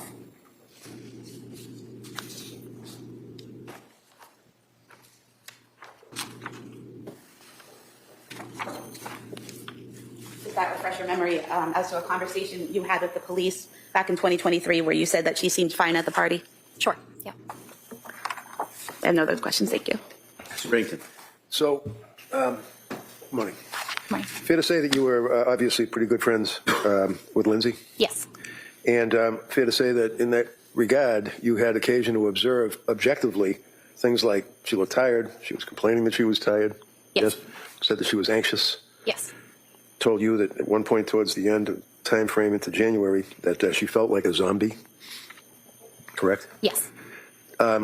Did you ask her any questions like the district attorney was asking you? Did you ask her, well, what are your symptoms and what do you feel like? And what do you is there anything that you can tell me about how you feel? Did you probe in that regard? I don't remember probing about specific symptoms, no. So in other words, you're friends and you and Erin and Lindsay were out to dinner or lunch and you're trying to have a good time, right? Yes.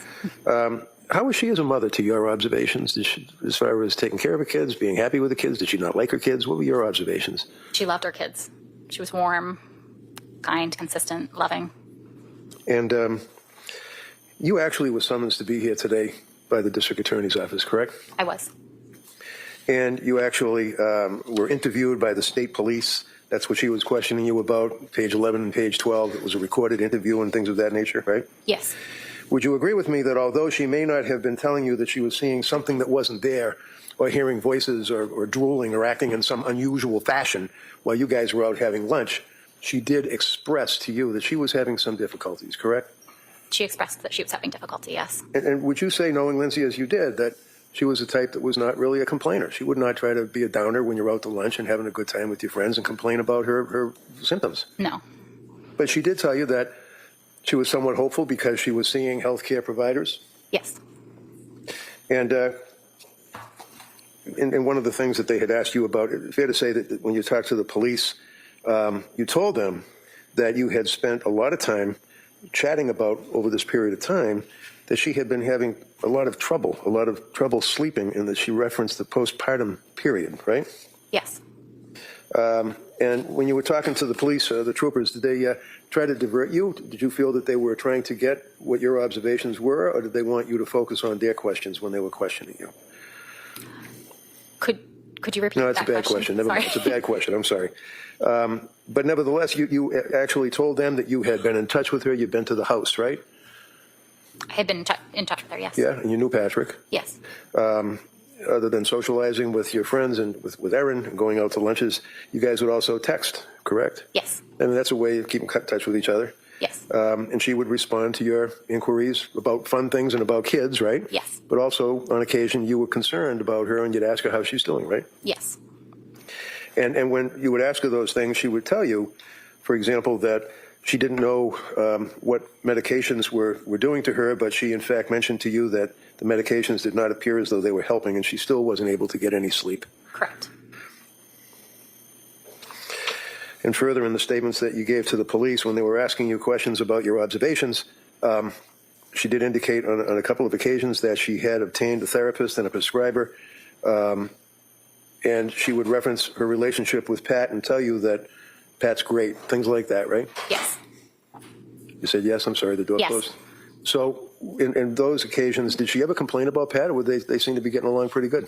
They seem to be getting along great. Was he supportive to your observations of her? Yes. Then when you went out to the other dinner, did you indicate to the police that in that conversation that her mother knows everything, or she told you my mom knows everything, and she's working it out as far as the therapist and the drugs, correct? Yes. And you still felt it was readily apparent that she was struggling, right? Yes. Still having difficulty sleeping and being anxious, right? Yes. And as a friend, you were concerned, right? I was concerned, yes. Now, one of the questions the DA had asked you is that she was supposed to go back to work, and that she indicated that she had canceled that date to go back to work because she still wasn't sleeping well. Is that right? She had, yes. And those are her words, that she canceled going back to work because she still wasn't sleeping well. Yes. Did she ever talk to you about work? Did she seem to like her job as a labor and delivery nurse? She loved it, as far as I knew. And then you were at Cora's birthday party in January, is that correct? Yes. And that was the one that was at the trampoline park, right? Yes. And it was that time, and that would have been in January of 23, I believe, that it was in that time that you were concerned and you said, hey, are you getting any sleep? And she was like, no, I feel like a zombie is what her words were, correct? Yes. Was that the last time you saw her? Yes. Thank you. Any redirect? No, Your Honor. All right, thank you, ma'am. Let me step down. Counsel, why don't we take a brief recess at this time? So we're going to take the morning recess at this point. Court, all rise, please. Good afternoon. You stop right there. Raise your right hand for the clerk, please. Good afternoon. Do you solemnly swear that the testimony and the evidence you shall give to the court and the jury, no matter not having been unlawful, actually to the full of the you may have a seat. Watch your step, please. Bless you. All right, good afternoon. I'd ask you to speak into that microphone. Keep your voice up if you could, okay? Okay. All right. Tree spray. Thank you. Good afternoon. Good afternoon. Can you please state and spell your name for the record? Amy Bevins, AMYBEVINS, And your date of birth? 8/22/90. Do you live in Connecticut? Yes. What do you do for work?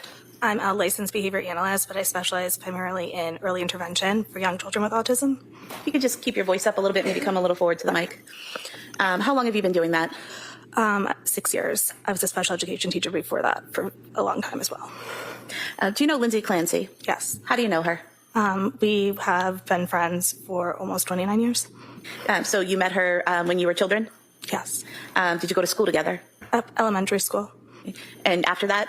Up all the way up through middle school and high school as well. Okay. And did you keep in touch with Lindsay when you went off to college? Yes. I'm assuming you didn't go to the same college, right? No. Do you know where Lindsay went? Quinnipiac University. And how did you keep in touch? Through texts, phone calls. We visited each other at each other's campuses. And then when Lindsay went to nursing school, did you still stay in touch at that point in time? Yes. And how did you do that? The same way, like text visits? Yes. I also lived in Boston at the same time that she was in nursing school up in Boston. So was your contact more frequent while she was in nursing school versus when she was in college? I can't remember the exact amount of contact, but I would say we were always in contact together, yes. Okay. While Ms. Clancy was in nursing school, did she ever tell you that she was taking some mental health medication? I can't recall. Did she ever tell you that she was struggling with anxiety or anything like that while in nursing school? Nothing that I can recall. And after she was finished with nursing school, did the two of you still remain in touch? Yes. And how often would you see her? I moved back home to Connecticut, so whenever she was able to visit home, we would stay in touch. I traveled to Boston, not very frequently, but I would visit her there as well. And did you have a text chain going between the two of you? Yes. And did you also have a group text with other friends from Connecticut that you both grew up with that you would participate in? Yes. And how often would you text with Lindsay? Pretty frequently. It depended on, I think, the point in life that we were at, but I would say there was regular communication. And growing up with Lindsay and knowing her into adulthood, how would you describe her general demeanor? She was a calm person. She was nice and had a very calm approach to herself. And during that time that you knew her and would interact with her, did you ever notice any changes in her pattern of speech or rate of speech? No. Was she pretty consistent in her behavior and speech patterns throughout the years that you knew her? Yes. After Ms. Clancy had Cora, were you still in contact with her at that time? Yes. And just to kind of get it out of the way, were you in contact with her all the way up through January of 2023? Yes. And so after she had Cora, did you notice any changes in her demeanor? No. Did you notice any changes in her behavior? No. Did you notice any changes in her speech patterns? No. After she had Dawson, did she talk to you about that delivery and how that went? Yes. And what did she tell you about that? That was more of a difficult delivery than the one she had with Cora, that she would maybe need to take some time to recover prior to thinking about having a third child. And during that time, after she had Dawson, did you notice any changes in her behavior? No. Or her demeanor? No. Her speech pattern? No. Was there anything about your interactions with Lindsay during that time that caused you to have concern about her harming herself or someone else? No. And then after she gave birth to Callan, did you notice a change in her demeanor at that time? No. Or her behavior or rate of speech? No. Did you see her in Connecticut in November of 2022? Yes. And why did you see her then? What was happening? She had traveled down to Connecticut. We had gotten together as a group to go out to breakfast. And had she come to Connecticut alone or with her family? Alone, I believe, at that time. And you said you went out to breakfast? Yes. Was this with that whole group of friends and spouses and everyone that kept in contact from Connecticut? Yes, there was a group of us there that had all remained friends. Did you notice anything about her demeanor or behavior at that breakfast in November of 2022 that caused you concern or was different than her typical behavior? No. Did you have some text conversations in January of 2023 about some issues that Lindsay was having? Yes. And do you recall when those messages started? I don't recall the exact date of the messages, but it was only, I believe, one night. And in terms of what happened on January 24th, 2023, how close in time was it to that? Can you repeat the question? So in terms of January 24th, 2023, when the children were killed, how close in time were your text messages to that incident? Only a few days. Okay. And what was that text conversation? She had shared that she had been taking a medication that caused her to have some dark thoughts, but that she was going to, or had been tapering off that medication and was trialing new ones that would remove those side effects and be more helpful and therapeutic to what she needed. And did she tell you what those dark thoughts were? No. What was the tone of the conversation? Hopeful, I would categorize it. I remember it being something where there was conveying of hope and that it was going to be we were moving in a positive direction. So basically, would it be fair to say that Lindsay was telling you that she'd had some side effects and some dark thoughts because of medication, but was weaning off of those and moving on to something else that would hopefully help her? Yes. Did she ever express at any point that she wanted to harm herself? No. Did she ever express that she wanted to harm the children? No. Did she ever tell you that she was hearing voices? No. Other than saying that she had had some bad thoughts, did she say anything else that was concerning in that conversation? No. want to direct your attention to March of 2023. Did you visit Ms. Clancy while she was at the Spalding Rehabilitation Facility? Yes. And how was that arranged? At the request of one of her family members who reached out to see if I would like to come visit. And you traveled to Massachusetts and visited Lindsay at the Spalding Rehab Center, is that right? Yes. And what did you do there with Lindsay that day? We made small talk. We played Uno. It was a pretty basic visit. When you say you made small talk, what did she talk about? I remember her asking about my daughter. I remember her asking about any updates to life events for our friends. We talked about some hobbies that she was doing while at Spalding and then played a game. Do you remember what hobbies she was doing at Spalding? I can't recall specifically, no. At any point in time, did she mention the death of her children? No. At any point in time, did she break down in tears and cry about her children? No. What was her affect during that meeting? I don't remember exactly. Pretty neutral, I would say. Did she attempt at any point to harm herself? No. Did she ask you for help in harming herself? No. Did she talk about Cora, Dawson, or Callan at all? No. I have nothing further. Thank you. Mr. Reddington. Afternoon. You're nervous. Don't be. Okay. You guys go back how far? Almost 29 years. And over those 29 years, knowing Lindsay, when you guys were in grammar school, I guess, and high school, and you went off to college, and you had your families and your marriages, tell us what your opinion was of her as a person.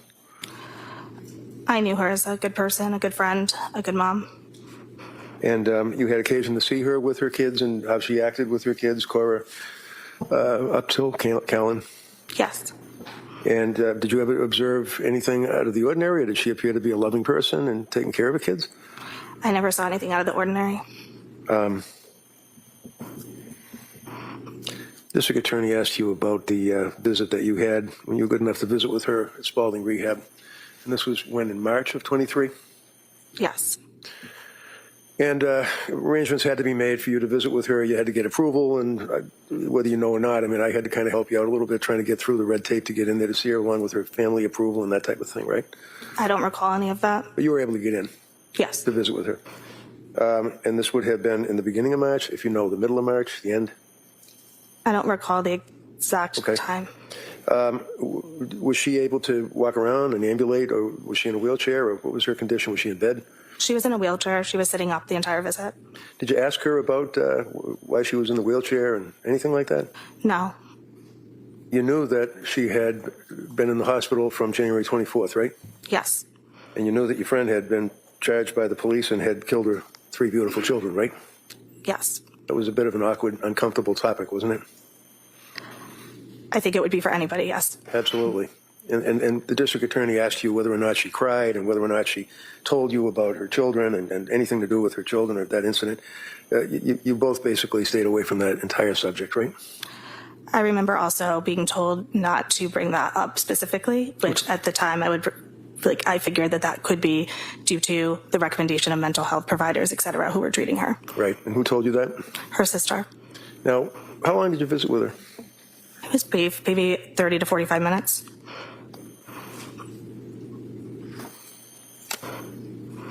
That's all I have. Wait a minute.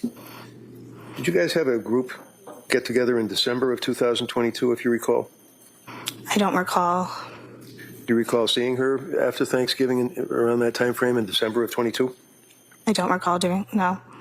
Do you recall having conversations with her around that time frame, which would be in December of 2022, that she was talking to you about medications and asking you questions about a particular medication? I don't recall the exact time frame of those conversations. Okay. You were summoned here today by the DA's office, is that correct? Yes. You were also on my witness list as well, right? Yes. And when I ask you about the conversations, the reason is you were questioned by the state police back in January of 23. Do you remember that? Yes. and one of the troopers had asked you whether or not you had any conversations with Lindsay, your friend, about medications, and you indicated that, and I quote, page 12, she knows that I'm pretty open about mental health, that I'm a big advocate of mental health, and she asked me if I knew, like you know, if I had tried a medication. Do you remember saying that? Yes. Okay. Does that refresh your memory at all as to approximately what time, when that was? Would that have been in December of 22, after Thanksgiving?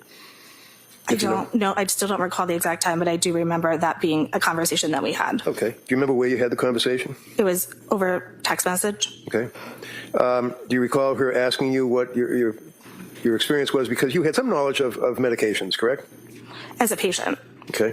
And as a result of that and being close and good friends, that she had asked you what your experience was. And again, it's page 13. And she would say, how was your experience? Did you ever take this? What was your experience with this? That type of thing. Do you remember that? That conversation? I don't recall the specific conversation. Do you recall the medication that she asked you about? Yes. What was that? I remember it being Lexapro. Do you recall in your text message exchange that she had asked you about or told you about some of the medications that she was taking and that there were some difficulties with it? Yes.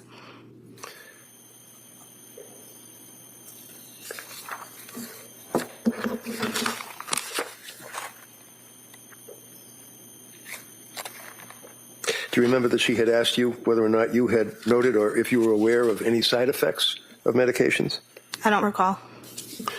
And after those text threads and with that understanding being as close to Lindsay as you were, she then confided in you that she was having dark thoughts, as I think was the expression? That was a long time after the conversation that we had had about the medication. I do remember that being the first time I had heard any concern around her mental health up until that point. Okay, and what point was that, if you remember? Can you restate the question? Sure. Let me ask it this way. When she told you that she was having problems or difficulties with the medication and when she was telling you that she was having dark thoughts, do you remember when that was? Towards the end of January 2023. Okay. Do you remember, was that in person or was that a message, text message? Over text message. Did she explicate or did she explain what the dark thoughts were? No. And the next time you saw her after that was at the hospital rehab, correct? Yes. Thank you, ma'am. That's all I have. Counsel? All right, thank you, ma'am. You may step down.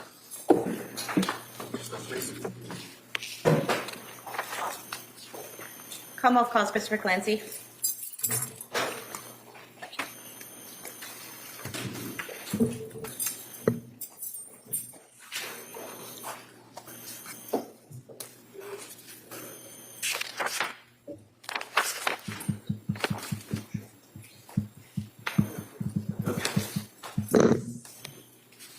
Good afternoon, sir. Can you stop right there, raise your right hand for the clerk, please? Good afternoon. Do you solemnly swear that the testimony in the alleged will give to the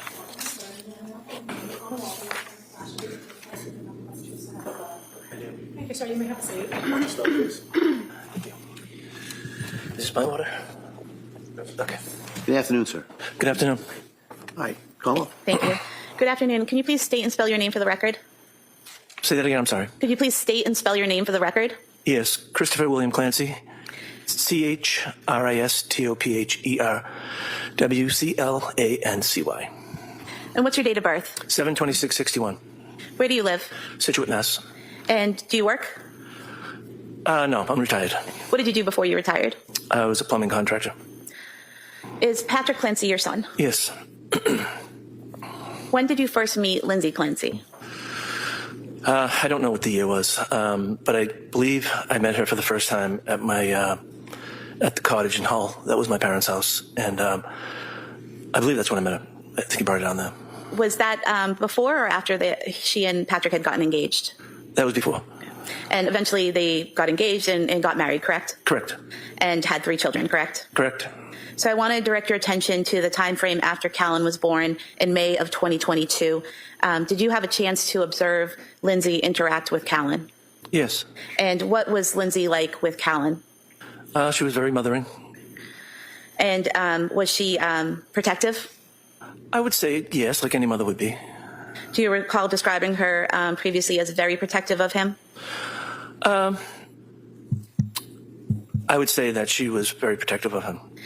Was she, in terms of how protective she was of Callan versus Dawson and Cora, was she more, less, or the same? I would say she was more of the same when the babies were little, when the babies were young. So was that something typical when she would have one of the children to be very protective when they were first born? Yes, I think that's like any other mother, though. And how often would you see the family? We saw them regularly. They lived not too far from us. They lived in Weymouth first, and we saw them regularly. And then eventually they moved to Duxbury? Yes. And directing your attention to the time frame between November 16th, 2022 and Thanksgiving of that year, did you see them at your house? I think they did come up to our house one time. Might have been a Saturday or a Sunday. Okay. And why did they come over that day? I think they just came over to say hi. And what was Lindsay's demeanor that day? Very good. And was there any difference in her behavior or speech pattern than what you'd seen with her previously? Not that day. And how was that visit? Very good. Did you then see them at or around Thanksgiving? Yes, we did. And where was that? That was at my daughter Laura's house in Hamilton. I'm sorry, I didn't mean in Hamilton. And did you interact with Lindsay that day? Yes. What was her demeanor that day? She seemed a little, how do you say it? Let me think for a minute. She seemed quiet. Okay. And did she seem to interact with everyone there as she normally would? Yeah, she was very close with my daughters and her sister-in-law. Do you recall them wearing coordinating shirts that day? I think so.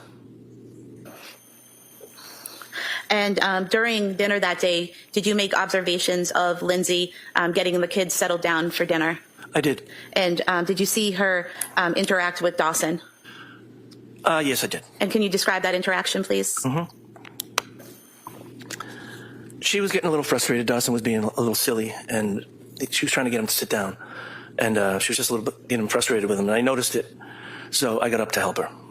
And when you saw her getting frustrated with him, did you see her do something to get him seated? She took him by the arm to get him seated. It wasn't anything crazy. Right. It's not like she hit him or anything like that. No. Right? She just took his arm and guided him to the seat. Is that correct? Correct. But you could see that she was frustrated. I correct? could. And so you stepped in to help her, right? Correct. And what did you do to help? I got her a plate, I believe. There were a lot of people, so it was just a little chaotic. Now, directing your attention to the weekend before Christmas 2022, did you stop by their home that weekend? I believe we did, yeah. And who was there? Her parents. So it'd be Lindsay's parents, Lindsay, Patrick, and the kids? Yes. And were you by yourself or with your wife? I was with my wife. And was there a specific point for everyone stopping by and gathering that day? I don't recall that. Okay. Were you and your wife checking in or helping out that day? We might have just been going down to check on things. Okay. Did you know that there were some struggles going on at that point? I did. And did you know that Lindsay was, specifically Lindsay was having some struggles at that point? Yes. Did you stop by again a few nights before Christmas? I thought that's the night you were talking about. Yes, I guess we did. Okay. And when you stopped by the night before Christmas, do you recall who was there that day? I think the same people, but I'm not positive. So Lindsay's parents, Lindsay, Patrick, and the kids? Yes. And what was Lindsay's demeanor that day? It was okay. It wasn't terrible. Do you recall testifying previously and saying that she seemed like she was in good spirits? Yes. Would that be accurate? Yes. And when you were there at the house that day, did you make plans for the following day for Christmas Day? Yes, we made plans to go to Mass. And who was going to go to Mass? Lindsay, Patrick, the kids, my wife Sue, and me. And did you all, we'll strike that, the following day on Christmas, did you go over to Lindsay's home before going to Mass? Yes. Okay. Did you all gather for breakfast? I don't recall. And let me approach. Page 33. If you can just read to yourself lines 2 through 7, and then just look up when you're done. Okay. Take your time. All right.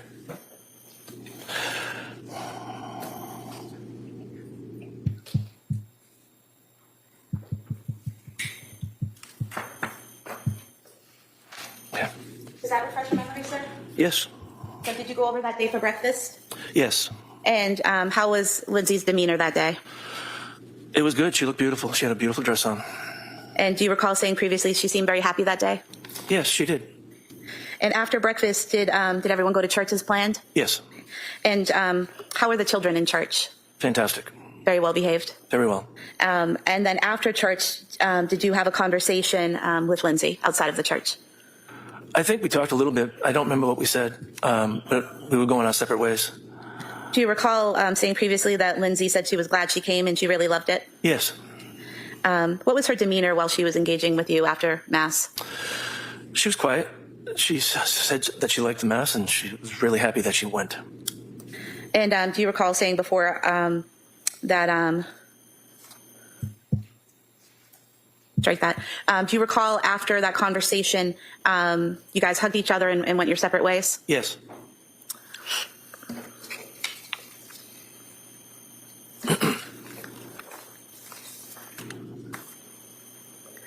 Did you see the family again after Christmas?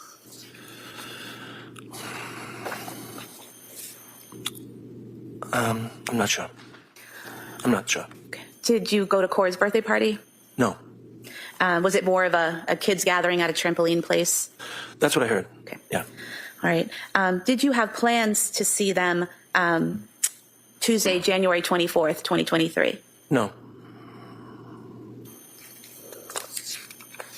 Do you recall saying previously that there were plans to get together for dinner that night, but they changed because your wife had plans with her brother? No, we never had plans to go there Tuesday night. They asked us to come to the Tuesday night, but we already had plans with Sue's sister Joan. Okay, so there weren't set plans, but you were asked to come to their house that night? Yeah. Okay. And then you couldn't go because you had other plans? Right, we were going to make it for Friday. Thank you for clarifying that. In terms of your interaction with Lindsay and Patrick and the kids, while there were some struggles going on, did you and your wife offer to take the kids to your house overnight to kind of give them a break? I did mention that to my son. And was that offer declined? Yes. And going back to Thanksgiving of 2022, when you were interacting with Lindsay, I think you previously said that her demeanor was good. She was quiet. Did you also say at one point she had a little blankness to her at times? She seemed to at times. And can you tell us what that was? Just like a stare. Kind of staring off into the distance, distracted? No, just not totally interacting. Just sort of. Okay. So at some points. Almost like nervous, kind of like. Nerves. Almost just like, something like that. Okay, so at some points she was staring a little bit, seemed a little nervous, but then in other times she was interacting with everyone as she normally would? Pretty much. Okay.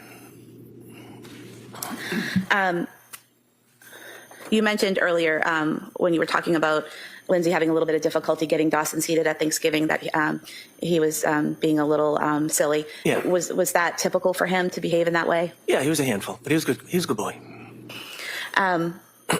Going back to the night of January 24th, 2023, at some point in time that night, did you get a phone call from Patrick? In January? January 24th, 2023. Yes. Yes, we did. And what was his demeanor during that call? Is this the night of the... Yes. Okay. Yes. It was terrible. And did you and your wife leave your home and head to the hospital to be with him? Yes. Okay. Thank you. Attorney Reddington. Thank you. Good afternoon. Good afternoon. Mr. Clancy, just a couple of questions. You were summoned to be here by the DA, is that correct? Correct. And you gave statements to whoever wanted statements. You were very cooperative with the investigation, is that right? Yes. And being as you're obviously grandfather and father of Pat, over the years from the time they were dating, engaged, married, kids, you and your wife were pretty close with both of them, were you not? Yes. Do you have an opinion as to how Lindsay was as a mother that you could see? She was very, very good. She fed them great. She did a lot of things with them. They did like the all-American family. And district attorney had asked you about Thanksgiving of 22, November 16th of 22, and she made reference, I think you had responded that she appeared to be quiet, and then she used the term, did you know about the struggles? Can you tell me what the struggles were? Do you know what she meant by that? I knew. Go to sidebar. Sure, yeah.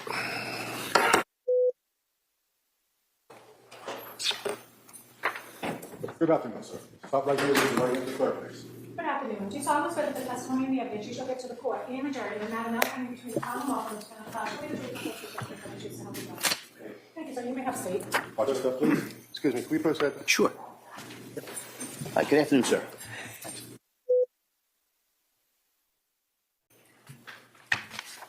If I may? Yes, counsel, go ahead. Thank you. Good afternoon. Can you please state and spell your name for the record? Yeah, Kyle Carney, Kyle Carney, And your date of birth, please. July 6, 1991. And what town do you live in? Duxbury. What do you do for work? I work in finance. And are you married? Yes. Who's your wife? Sarah Carney. And you have children? Yes. Does your family, or did your family know the Clancy family? Yes. And did you know them through your friendship with Patrick Clancy? Yes. When did you meet Patrick Clancy? 2009. And how did you meet? We went to college together. And after going through college together, did you remain friends after school? Yes. And eventually, did you end up living in Duxbury at the same time Patrick and his family lived in Duxbury? Yes. When did you meet Lindsay Clancy? Maybe 12 years ago. Did you meet them before they were married? Did you meet Lindsay before she married Patrick? Yes. Okay. And then obviously you knew them after they got married and as they had their children? Yes. How often would you see Patrick and his family while you were both living in Duxbury? Maybe every other month. And would you interact with Lindsay Clancy during those gatherings? Yes. And what was her typical demeanor? Kind, caring. Did you ever see any changes, significant changes in her behavior or demeanor when you would interact with her? No. Did you notice any changes in Lindsay Clancy after the birth of Cora or Dawson? No. Directing your attention to after Callan Clancy was born, did you interact with the Clancy family that summer? Yes. And how so? Maybe beach dinners. It's hard to recall exactly. So you said beach dinners, is that what you said? Yes. So basically families gathering together at the beach, having dinner, interacting with each other, is that right? Sure. How often would you do that during the summer of 2022? I couldn't tell you exactly. More than once? Yeah, like at least monthly. Okay. Did you also go fishing with Patrick during that time? Yes. Over the summer of 2022, did you notice any differences in in Lindsay Clancy's demeanor or behavior? No. Throughout the fall of 2022 into the beginning of January 2023, would you see Patrick Clancy? Yes. How often did you see him? Again, maybe once a month, maybe. And directing your attention to Sunday, January 22nd, 2023, did you have a small gathering at your home? Yes, their family came over to my house. Okay. And when you say their family, are you talking about Patrick Clancy and Lindsay Clancy? And Cora and Dawson, too. Callan didn't join them? No. Was he home with Lindsay's parents? Yes. And what was the purpose of gathering that day? Just to socialize. It was a nice day out. I was having a fire to burn some brush in my backyard, and thought it'd be nice to invite them to come over and get the kids out and enjoy a nice day. And what was Lindsay's demeanor that day? I'd say quieter than normal. And do you recall saying previously that the weekend was fairly normal, that Lindsay had always been a little tough to get a beat on, kind of quiet, but you were in the kitchen talking and it seemed normal? I mean, in the kitchen, we had a conversation, and that was normal. Normal, okay. Do you recall describing the day previously as a perfectly normal afternoon, really nice? It was a nice day, yeah. Okay. And so there was nothing out of the normal that happened that day in terms of Lindsay's behavior or demeanor? Her behavior, demeanor appeared normal. Okay. Did you have any problems communicating with her when you had conversation in the kitchen? No. Okay. How long was the family there at your house that day? Maybe a few hours. And during that time, I believe you described it previously as a normal, great day. Would that be accurate? Yes. Okay. Thank you. Mr. Reddington? I have no questions. Thank you, sir. All right. Thank you, sir. Please step down. Thank you. Excellent. Watch your step, please.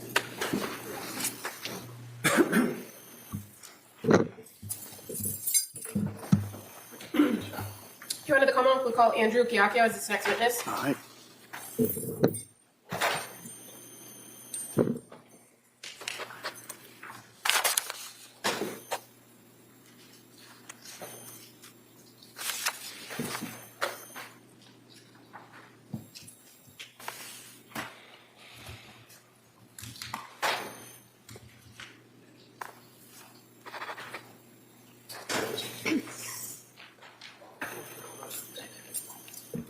Good afternoon, sir. Stop right there, raise your right hand for the clerk, please. Good afternoon. We solemnly swear that the testimony and the evidence you shall give to the court and the jury will not contradict the Commonwealth or the defendant's classroom.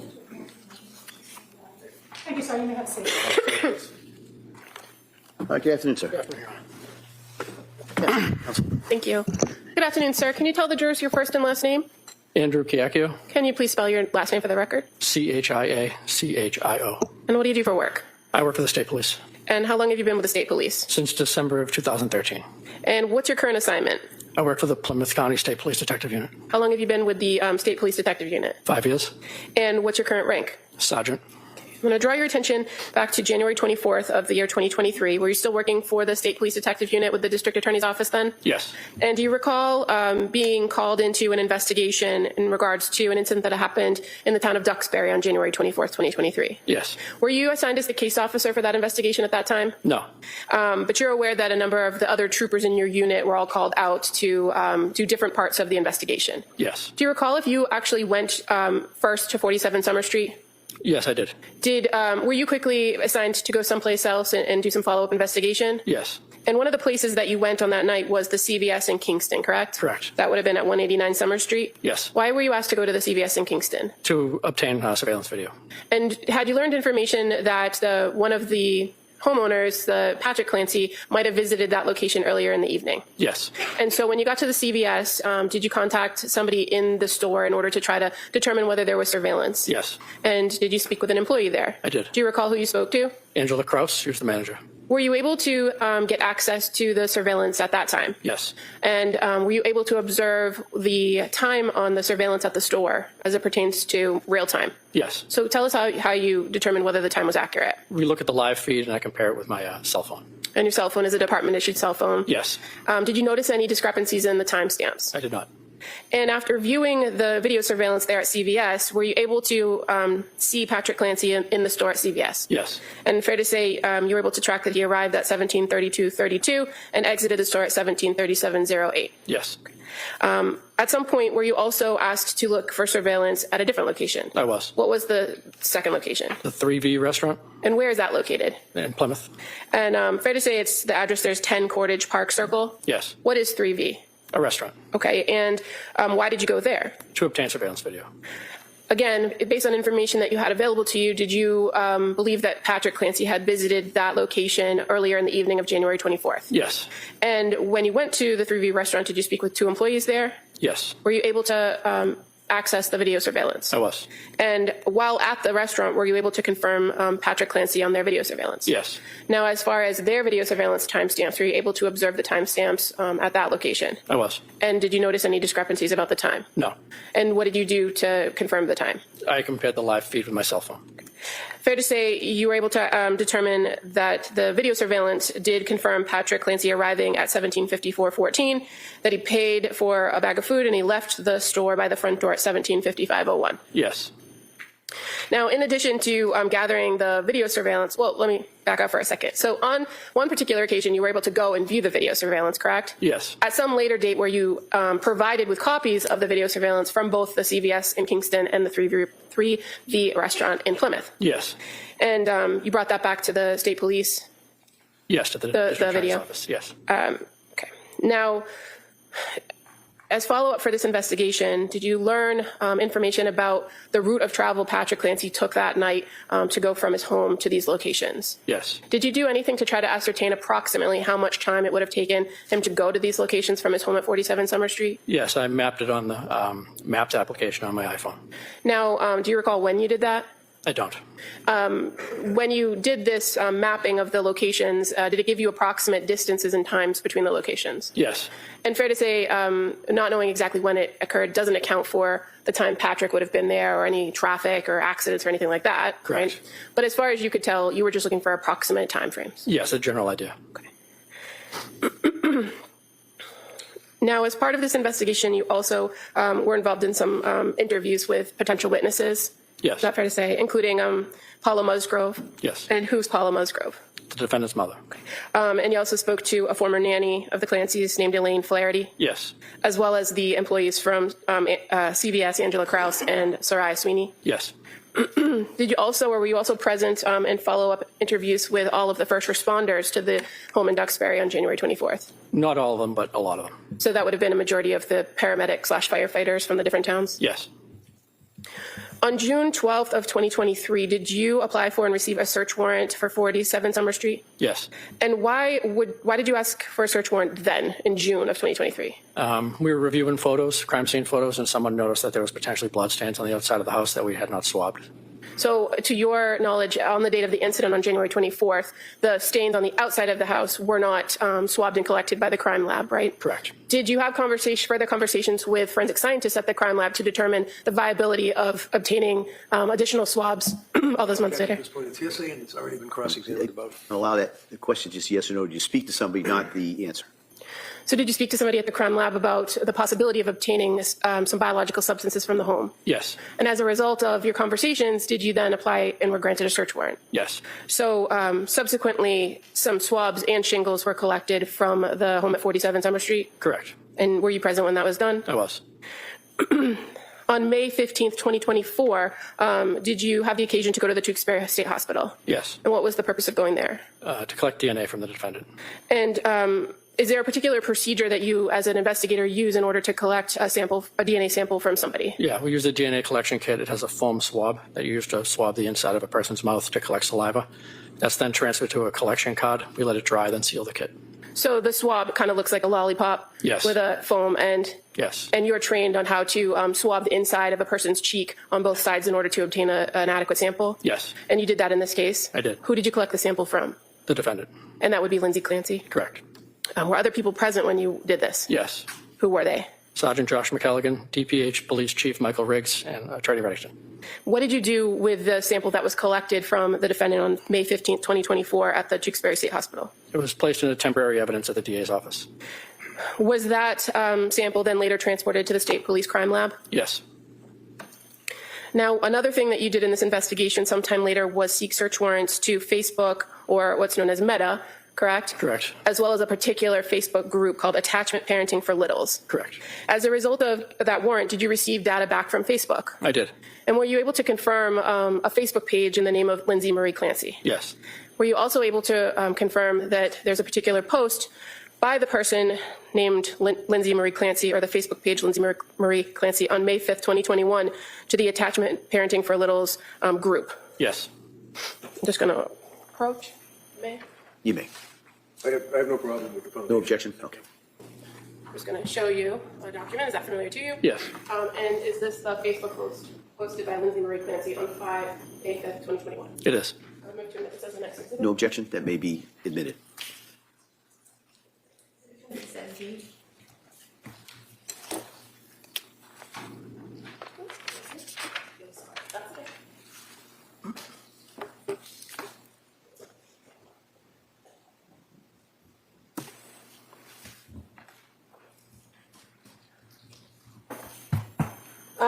Sergeant Calcio, just showing you what's now been marked as Exhibit 217 on the screen. Is that a Facebook post from the Attachment Parenting for Littles Facebook group? Yes. And through the information you received from the search warrant return, you were able to locate the content of this post in the records for the Attachment Parenting for Littles and confirm that it also appeared to be authored by Lindsay Marie Clancy, correct? Correct. Or by the Facebook page of Lindsay Marie Clancy. Yes. And fair to say it reads, "Hello, lovely parents. I'm looking for some advice, solidarity, ideas, something, anything. I'm truly finding my 19-month-old to be the most difficult human I've ever encountered. I mean that with all love in my heart, but I honestly cannot make it through a day without getting so frustrated with him. He's not my first child, so not to compare, because I know that every child is different, but just for background, this isn't my first rodeo.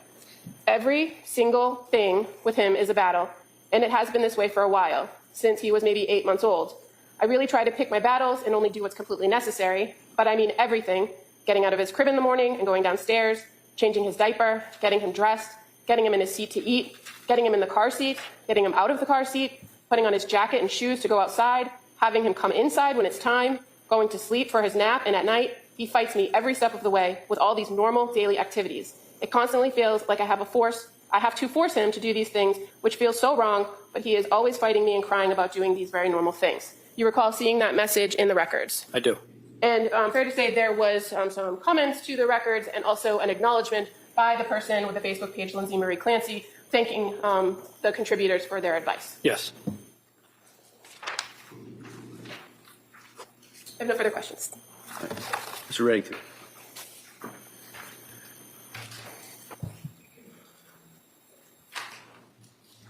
Good afternoon, sir.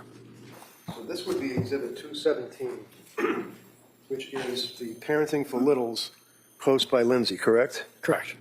And this was back in May of 2021? Yes.